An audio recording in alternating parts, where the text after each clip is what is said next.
Sorry, আমার খারাপও লাগছে আর গিল্টিও। আমার কিন্তু জ্যাসমিনের আইডিয়াটা ঠিক মনে হচ্ছে। যদি দাদা আর তনু বৌদি সত্যিই পালিয়ে যায় তাহলে? জামাইবাবু, তুমি কথা বলো না দাদার সঙ্গে। এই ছাড়া তো আর কোনো উপায়ও দেখতে পাচ্ছি না। মাহি, না, পালানোটা কোনো উপায় নয়, এটা ভুল। আর আমি তো এটা কখনোই মেনে নেব না। কেন দিদি? আমাদের বাড়ির তো কারোর প্রবলেম হওয়া উচিত না এই ব্যাপারটা। ওরা যদি একবার পালিয়ে বিয়েটা করে নেয় তাহলে আঙ্কেলেরও আর কোনো অপশন থাকবে না ওদের দুজনকে অ্যাকসেপ্ট করা ছাড়া। না না মাহি, আমার মনে হয় না এই আইডিয়াটা কাজ করবে। কারণ তনু, ও তো কোনোদিনও রাজি হবে না পালাতে।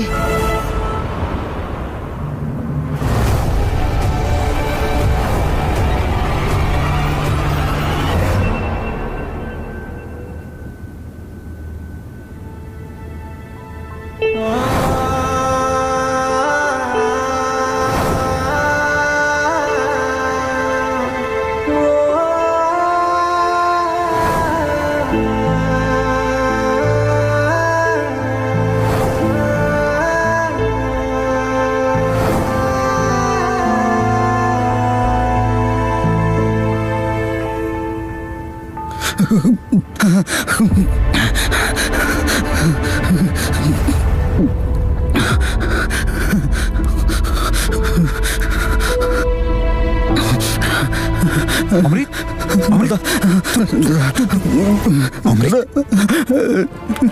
দাদা আমায় প্রমিস করো তুমি আজকের পরে আর ট্রাকের সামনে ওইভাবে কোনোদিনও আসবে না। অমৃত, আমার ভাই, সরি, আমি আজকের পর আর এমন করবো না, আই প্রমিস। ওকে, ব্যাস তুই ওইসব ভুলে যা। না দাদা, আমি কিছুই বলতে পারবো না। তুমি আজকে যা করলে আমার পুরনো কথাগুলো আবার মনে পড়ে গেছে। ওই ঘটনাটা আমি কিছুতেই বলতে পারছি না। আমি একটা মানুষের প্রাণ নিয়েছি। তুমি তুমি কিছুই বুঝতে পারছো না। ওর ফ্যামিলিটা কি অবস্থায় আছে, আমায় তো ওনারা কখনো ক্ষমাই করবেন না। ওই রাত, ওই অ্যাক্সিডেন্ট, ওই লোকটা, সব কিছু আমার মাথায় সারাক্ষণ ঘোরাফেরা করে। চুপ চুপ চুপ চুপ চুপ, কিচ্ছু হবে না, সব ঠিক হয়ে যাবে। আয় আমার সাথে, আয় আমার সাথে, চলো, আয় আয়, জল খাও। দেখ অমৃত, সবকিছু ঠিক হয়ে যাবে ভাই। আমি আছি তো তোর সাথে। আর শোন, তোকে তোকে তো মুভ অন করতেই হবে। আর দেখ, এই কথাটা এখন তুইও জানিস যে জ্যাসমিন তোকে কোনো ক্ষতি করবে না, এখন কখনো জেলে পাঠাবে না। তাই যা হওয়ার ছিল সেটা হয়ে গেছে, এখন সব ঠিক আছে। কিন্তু এই অ্যাক্সিডেন্টের কথাটা তোকে ভুলতেই হবে।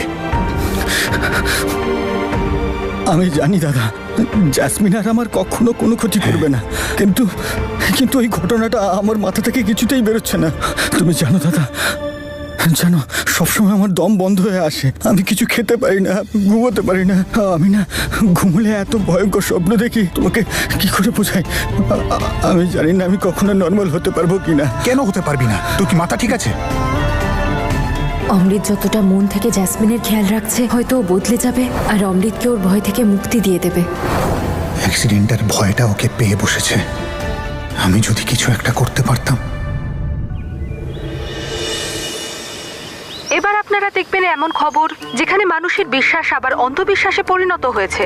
উনি হলেন পণ্ডিত প্রসন্ন প্রসাদ। বলা হয় যে ওনার মুখনিসৃত কোনো কথাই নাকি মিথ্যে হয় না। ওনার কথাতেই বিশ্বাস করে একজন বড় বিজনেসম্যান নিজের সব টাকা এক জায়গাতেই ইনভেস্ট করেছিল, আর ওনার অনেক বড় লস হয়ে গেছে।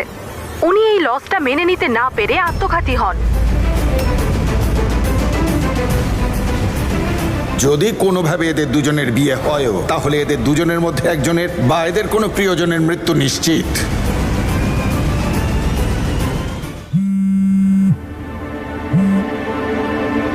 হ্যাঁ জ্যাসমিন।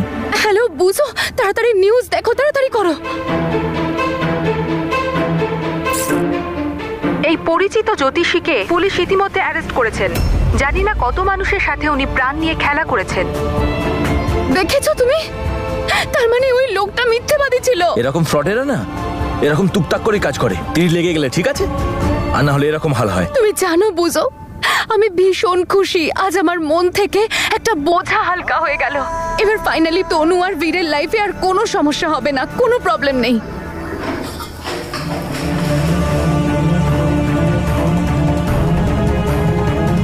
নমস্কার, আমি পণ্ডিত রামদাস। এই দুটো কুষ্টি আমাদের পণ্ডিত মশাইয়ের অফিসের বাইরে পড়েছিল। নে দেখে নে, জ্যোতিষীর গণনার উপর আরো ভরসা কর। আরে লোকটা মিথ্যেবাদী রে ভাই। দেখ, যদি কাউকে ভরসা করতেই হয় তাহলে নিজেকে কর, নিজের মেয়েকে ভরসা কর। এদের বিশ্বাস করিসনি ভাই। আচ্ছা বুঝো, শোনো, এবার আমরা মাহির ওই আইডিয়াটা অ্যাপ্লাই করতেই পারি, ওই পালিয়ে যাওয়ার প্ল্যানটা। আর কি, এবার এটাই হবে।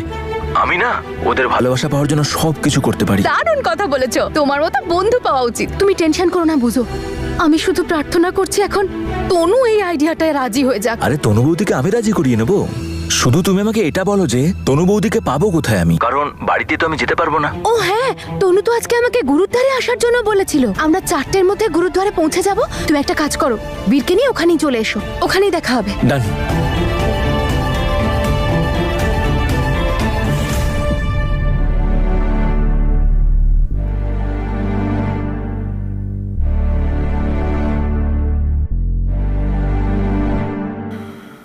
ওপরওয়ালা, আমি তো ইচ্ছাকৃত কত পাপ করেছি, আর হয়তো আমি সেই সব কাজের শাস্তি পাচ্ছি, কিন্তু অমৃত, ও কেন শাস্তি পাচ্ছে? হে উপরওয়ালা, আমি কি করব বুঝতে পারছি না, আমাকে রাস্তা দেখাও।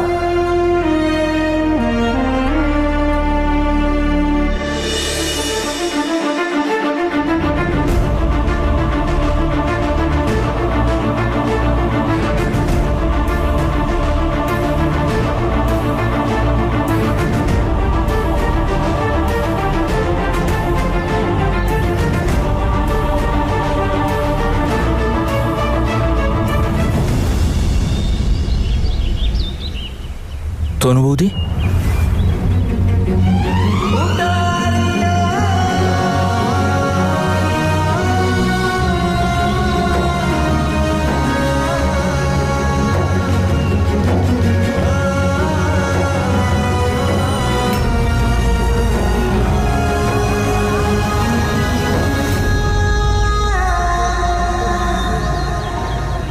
তনু বৌদি, তুমি একটু আমার কথাটা শোনো একবার, প্লিজ বৌদি।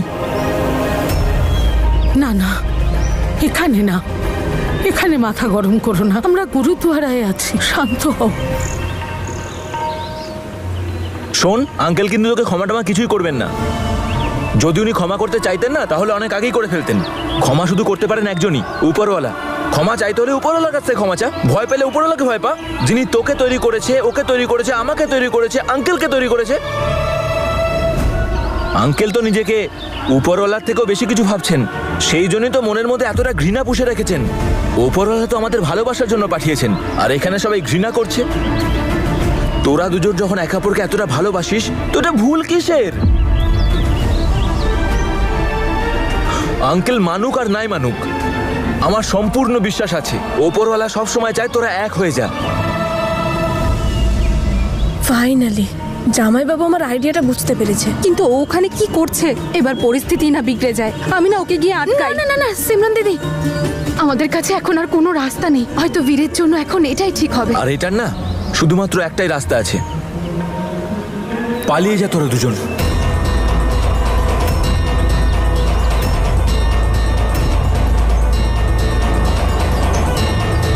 কখনো না, কখনো না।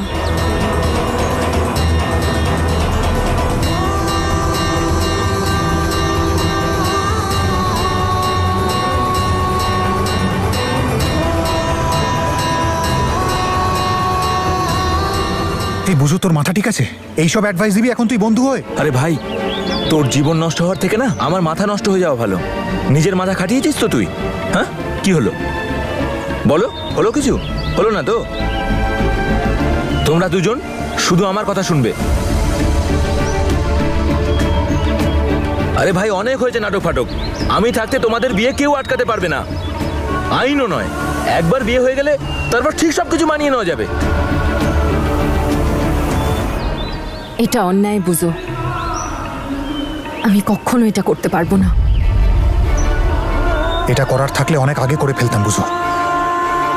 তনু আর আমার ভালোবাসাটা সত্যি, তাই এটার জন্য আমরা কোনো ভুল পথে যাব না। বুঝো, আমাদের বিয়েটা যদি হয় তাহলে সবার আশীর্বাদের সাথেই হবে, না হলে আমি এভাবেই ঠিক আছি।